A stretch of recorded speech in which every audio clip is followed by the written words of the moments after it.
जय बजरंगबली। स्वागत है आप सभी के एक और नई वीडियो में। इस वीडियो में हम देखने वाले हैं ऑर्डर ब्लॉक, या फिर आप उसे सप्लाई और डिमांड एरिया भी बोल सकते हो, है ना।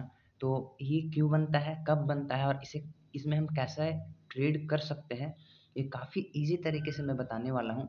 तो ज़्यादा टाइम वेस्ट ना करते हुए शुरू करते हैं इस वीडियो को। तो देखिए, सबसे पहले हम समझते हैं ऑर्डर ब्लॉक कब बनता है, और या फिर आपने अभी तक जितना भी वीडियो देखा होगा ये उससे थोड़ा सा अलग होने वाला है। ठीक है, तो अच्छे से समझना, आराम से समझना। देखिए, जब भी यहाँ पे आप सबसे पहले तो देखो, आप सपोज़ कि आप अभी किसी चार्ट पे पहुँचे हो और उसमें 3 ग्रीन कैंडल्स बन चुके हैं, है ना? ये एक कैंडल बन चुका है, और ये एक कैंडल बन चुका है, और यहाँ पे ये एक तीसरा कैंडल ये बन चुका है, ठीक है? यहाँ पे 3 ग्रीन कैंडल्स बन चुके हैं। तो यहाँ से हमें क्या समझ में आ रहा है कि यहाँ पे बायर्स काफ़ी ज़्यादा हावी हैं, है ना? इस मार्केट में अभी बायर्स काफ़ी ज़्यादा हैं, ये मार्केट बुलिश है। तो इससे हमें ये समझ में आ जाना चाहिए कि जब भी यहाँ से प्रॉफिट बुकिंग होगा, जब भी यहाँ से मार्केट थोड़ा-सा नीचे आएगा, तो हमें यहाँ पे बाई करना है, ताकि ये बायर्स फिर से मार्केट को ऊपर ले जा सकें और उसी में हमारा प्रॉफिट निकल जाए, ठीक है? तो अब हमें पता कैसे चलेगा कि ये बायर्स कहाँ तक लेकर के आएँगे नीचे, या फिर मार्केट नीचे कहाँ तक आएगा और कहाँ से ये मार्केट फिर रिवर्स करेगा? तो ये समझने के लिए हम देखेंगे कि मार्केट जहाँ से भी बुलिश हुआ है, उसके पहले किस एरिया पे या फिर किस पॉइंट पे मार्केट थोड़ा-सा कंसोलिडेट किया है, या फिर साइडवेज़ काइंड ऑफ हुआ है। तो साइडवेज़ या फिर कंसोलिडेट हमें कैसे पता चलेगा? एक डॉजी कैंडल से। डॉजी कैंडल क्या होता है? देखिए, कुछ इस तरीके का एक डॉजी कैंडल बनता है। ये कब बनता है? जब बायर्स और सेलर्स दोनों का जो फाइट है, जो लड़ाई है, वो काफ़ी स्ट्रॉन्ग हो जाता है ना? यानी कि यहाँ से तो ना ना तो बायर्स डिसाइड कर पा रहे हैं मार्केट किधर लेके जाना है, ना तो सेलर्स डिसाइड कर पा रहे हैं मार्केट किधर लेकर के जाना है। तो यहाँ पे लड़ाई के बाद, अच्छे से समझना, इस एरिया पे लड़ाई के बाद यहाँ पे जीता कौन? यहाँ पे जीता कौन है? यहाँ पे बायर्स जीत चुके हैं। तो ये जो फाइट हुआ था बायर्स और सेलर्स के बीच में, यहाँ पे विनर कौन है? बायर्स विनर है। इसीलिए मार्केट यहाँ से बुलिश हो गया है, ठीक है? तो जब भी यहाँ से मार्केट बुलिश हुआ है ना, तो ये जो एरिया है जहाँ पे फाइट हुआ था, यहाँ पे कुछ ऑर्डर्स पेंडिंग होते हैं, ठीक है? कुछ ऑर्डर्स पेंडिंग होते हैं। सपोज़ यहाँ पे अगर बायर्स आए भी हैं, तो उनका कुछ ऑर्डर्स यहाँ पे पेंडिंग होता है, और वही ऑर्डर्स उठाने के लिए बायर फिर से इस एरिया में आते हैं। और जैसे ही इस एरिया को टच करते हैं और जैसे ही यहाँ से ऑर्डर्स वो उठाते हैं, यहाँ से मार्केट वापस से एक स्ट्रॉन्ग रिवर्स करता है, ठीक है? अच्छे से समझ में आ गया होगा। जब भी एक डोजी कैंडल बन रहा है, यानी कि वहाँ पे फाइट हो रहा है, और उसके बाद अगर बायर्स जीत चुके हैं, तो बायर्स का कुछ ऑर्डर पेंडिंग होता है। ज़्यादातर केस में, हर बार नहीं, लेकिन ज़्यादातर केस में उनका ऑर्डर्स पेंडिंग होता है, और वही ऑर्डर्स को वो उठाने के लिए वापस से नीचे आएँगे और यहाँ से मार्केट को ऊपर लेकर के फिर से जाएँगे। ऐसे ही सेम केस होता है जब सेलर्स जीत जाते हैं। यहाँ पे बायर्स जीत गए हैं, तो इस एरिया को, यहाँ पे ये जो बॉक्स मैंने मार्क करके रखा हुआ है, इसे ऑर्डर ब्लॉक बोल सकते हैं, या फिर हम इसे डिमांड ज़ोन भी बोल सकते हैं, ठीक है? अब इसके बाद से देखिए, अगर इस एरिया में सपोज़ यहाँ पे ऐसे ही एक डोजी कैंडल बना, ये रेड या ग्रीन किसी भी कैंडल का हो सकता है, डोजी कैंडल बना, उसके बाद हम यहाँ पे देख सकते हैं विनर कौन है यहाँ पे? यहाँ पे विनर कौन है? सेलर। क्योंकि इस डोजी के बाद यहाँ पे सेलर का ब्रेकआउट हुआ है, यानी कि यहाँ पे रेड कैंडल बना है और यहाँ पे सेलर्स जीत चुके हैं इस लड़ाई में। और यहाँ पे काफ़ी अच्छा जब हमें एक रैली देखने को मिलता है नीचे के साइड, यानी कि सेलर्स वहाँ पे काफ़ी ज़्यादा एक्टिव हैं, वो मार्केट बियरिश हो चुका है, तो सेलर्स वहाँ पे जीत चुके हैं। लेकिन उसके पहले अगर हमें ऐसा डोजी कैंडल देखने को मिल रहा है, यानी कि उनका ऑर्डर्स अभी कुछ पेंडिंग है ऊपर, तो वही ऑर्डर्स वो लेने के लिए फिर से ऊपर जाएँगे और वापस वो मार्केट को नीचे गिरा देंगे।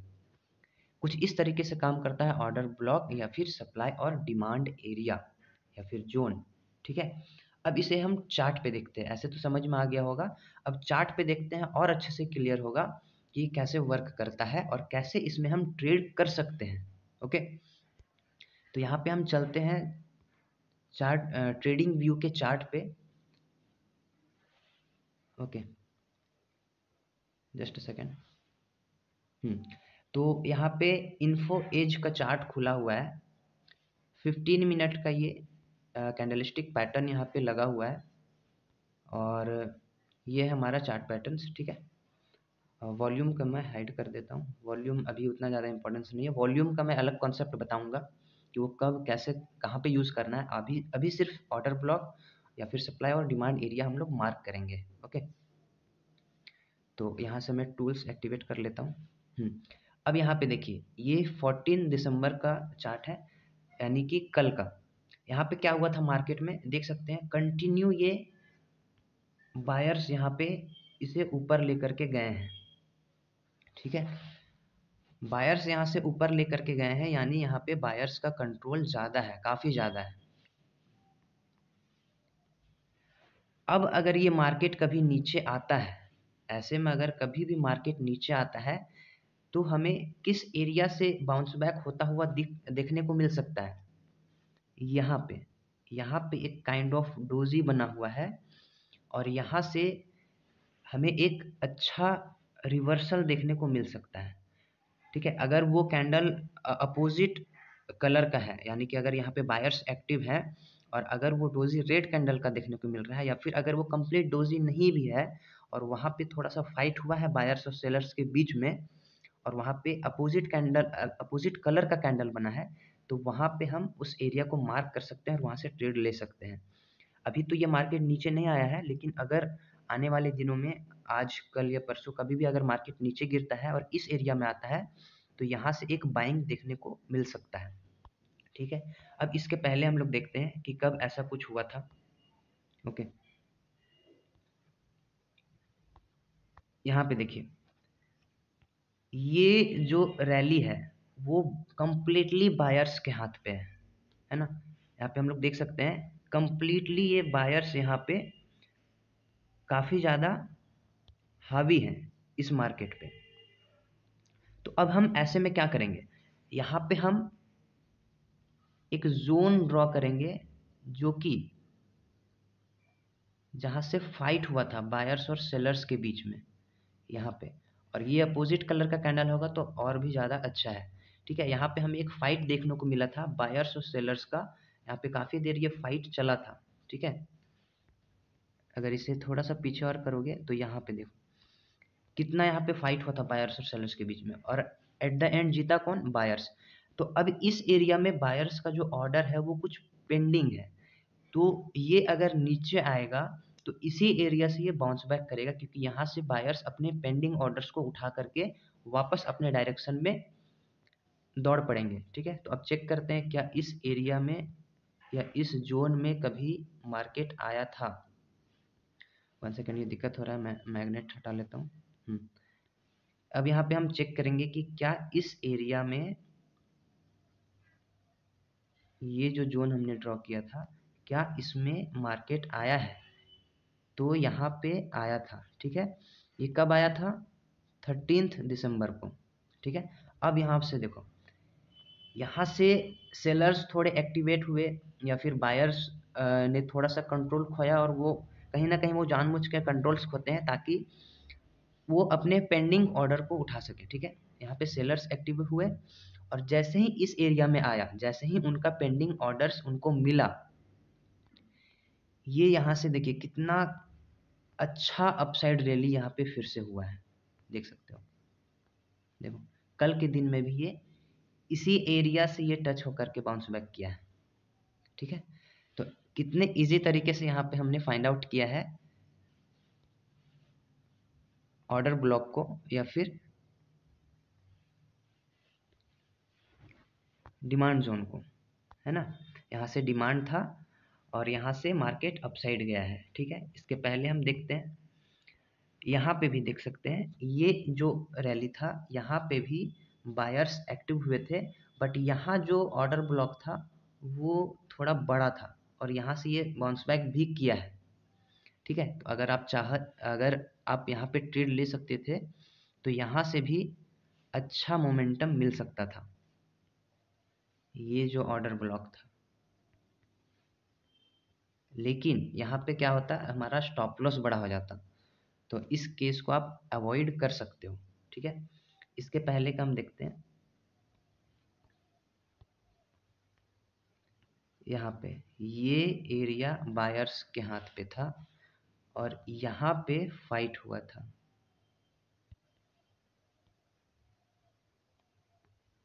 देख सकते हो जैसे ही इस एरिया में मार्केट आया, बायर्स फटाक से ऊपर लेकर के गए, है ना।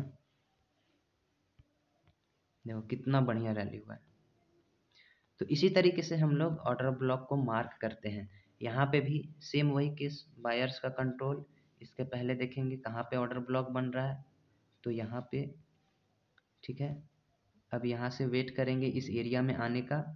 जस्ट इस एरिया में आया, यहाँ पे अगर आप एंट्री लेना चाहोगे तो इसके बीच में, कभी भी ऑर्डर ब्लॉक के बीच में, या फिर अगर ऊपर रखोगे और स्टॉप लॉस छोटा बन रहा है तो ऊपर भी ले सकते हो, या फिर उसके कम से कम बीच तक तो वो आएंगे ही, है ना, मिडल तक वो आएंगे। तो इसके बीच में आप एंट्री बना करके जस्ट इसके नीचे स्टॉप लॉस, जस्ट इसके नीचे स्टॉप लॉस, और रिसेंट हाई का आप टारगेट इजिली यहाँ पे ट्राई कर सकते हो, ठीक है। देखो 1:5 का रिस्क टू रिवॉर्ड रेशियो, काफ़ी अच्छा रिस्क टू रिवॉर्ड रेशियो यहाँ पे हमको देखने को मिलता है। तो क्या ये हर बार काम करता है? नहीं, क्योंकि हमें पता है स्टॉक मार्केट में कोई भी चीज़ 100% नहीं होता है। यहाँ पे आपको अपना रिस्क मैनेजमेंट, मनी मैनेजमेंट करके चलना पड़ेगा, तभी आप प्रॉफिटेबल हो सकते हो। ये 100% आपका कोई भी स्ट्रैटेजी काम नहीं करेगा, चाहे वो स्मार्ट मनी कॉन्सेप्ट हो, ऑर्डर ब्लॉक हो, सप्लाई और डिमांड एरिया हो, वो हमेशा काम नहीं करेगा, ठीक है। जैसे कि यहाँ पे बायर्स अच्छे से एक्टिव थे, हम देख सकते हैं यहाँ पे ऑर्डर ब्लॉक हम मार्क करते कौन सा, ये वाला, ये ऑर्डर ब्लॉक। एंट्री हमारा कहाँ पे रहता, इसके जस्ट बीच में। स्टॉप लॉस कहाँ, जस्ट इसके नीचे, हाई पे टारगेट। क्या यहाँ पे स्टॉप लॉस गया है? बिल्कुल गया है, ठीक है। तो ऐसे में हमारा स्टॉप लॉस भी जाता है, हर बार ये सही नहीं होगा, लेकिन काफ़ी बार आप इससे सही हो सकते हैं, और इसमें रिस्क टू रिवॉर्ड रेशियो है वो काफ़ी ज़्यादा अच्छा होता है। तो कॉन्सेप्ट अगर समझ में आया तो खुद से बैक टेस्ट करना चार्ट पे। जब तक बैक टेस्ट नहीं करोगे, खुद से समझ में नहीं आएगा, तो बैक टेस्ट करना। अगर वीडियो पसंद आया तो लाइक करना। ऐसे ही और भी अच्छी वीडियोस देखने के लिए चैनल को सब्सक्राइब कर लेना। मिलते हैं किसी और नई वीडियो में, तब तक के लिए बाय।